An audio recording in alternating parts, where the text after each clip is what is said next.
Hello friends आमी तनुश्री आमार रान्नाघरे प्रतिदिनेर मतन आज के आबार एक रेसिपि निये हाजिर हये गेछि। आमार रेसिपिटा देखार जोन्नो सबाइके जानाई स्वागत। आज के बुझतेई पाच्छेन रेसिपिटा कि रेसिपि। प्रेसार कुकारेर मध्य कचु शाक निये नियेछि। कचु शाकटा धुए निये प्रेसार कुकारे दियेछि। प्रेसार कुकारे दिलाम केन फ्रेंड्स, केनना ताड़ाताड़ि सेদ্ধ हये जाबे ओई जोन्नोई प्रेसार कुकारेई दिये दिलाम आमी।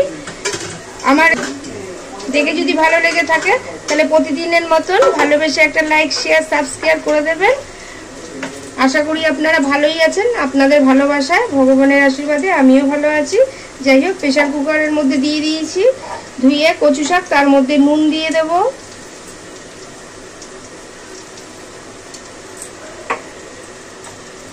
হলুদ দিয়ে দেব, একটু জল দিয়ে দেব,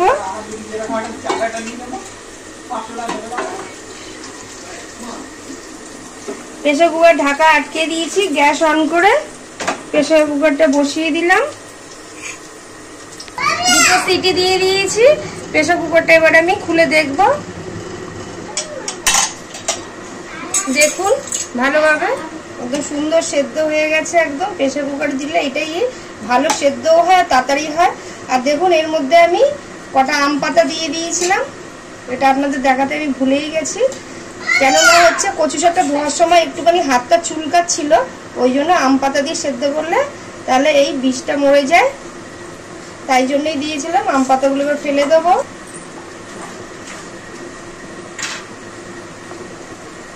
জলটা ঝরিয়ে নেব কচু শাকটা এটা ঝুড়িতে ঢেলে।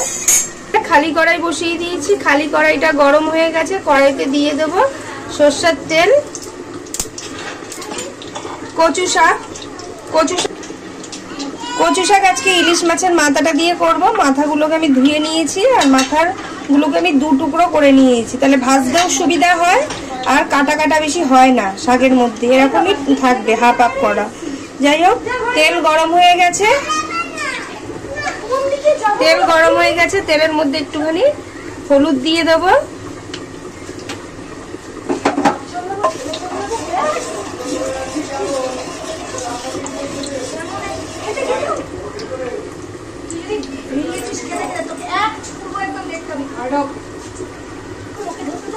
নুন মাখানো মাথাগুলো গরম তেলের মধ্যে দিয়ে দেব।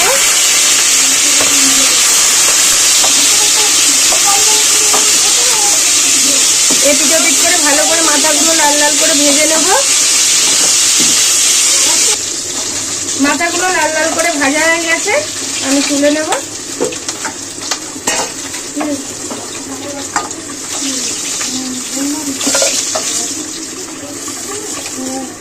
মাছ ভাজা গরম তেলের মধ্যে ফোড়ন দিয়ে দেবো, 5 ফোড়ন, 2টো শুকনো লঙ্কা আর 2টো তেজপাতা। নেড়ে চেড়ে ফোড়নটাকে ভেজে নেব।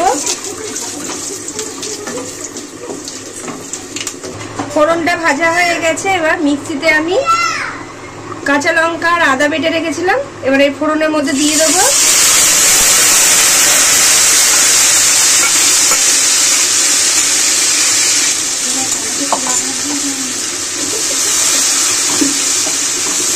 নেড়ে চেড়ে ভেজে নেব।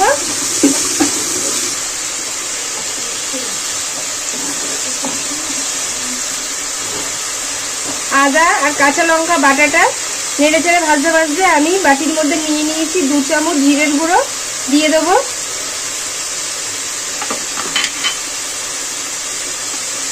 কালার হওয়ার জন্য হলুদ,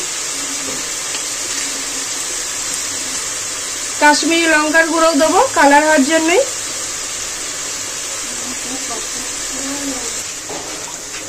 সেদ্ধ করার সময় কচু শাক আমি নুন দিয়েছিলাম, আবার একটুখানি স্বাদ মতো নুন দিয়ে দিলাম। মশলাটা কষানো হয়ে গেছে, মশলা দিয়ে তেল ছাড়তে শুরু করে দিয়েছে। জল ঝরা সেদ্ধ করা কচু শাকটা দিয়ে দেবো মশলাটার মধ্যে। ভালো করে নেড়ে চেড়ে মশলার মধ্যে মিশিয়ে দেবো।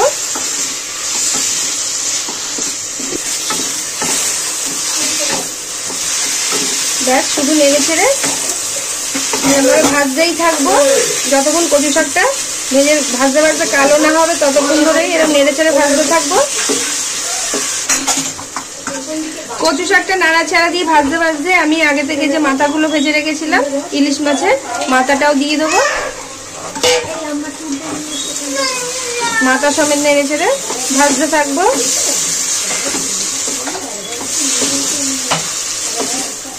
মাথাগুলোকে কচু শাক প্রায় হয়েই এসছে, একদম জল শুকিয়ে পুরো একদম কালো কালো মতন দেখো হয়ে গেছে। যতক্ষণ জল জল থাকবে ততক্ষণ এরকম নাড়াচাড়া দিয়ে করতেই হবে।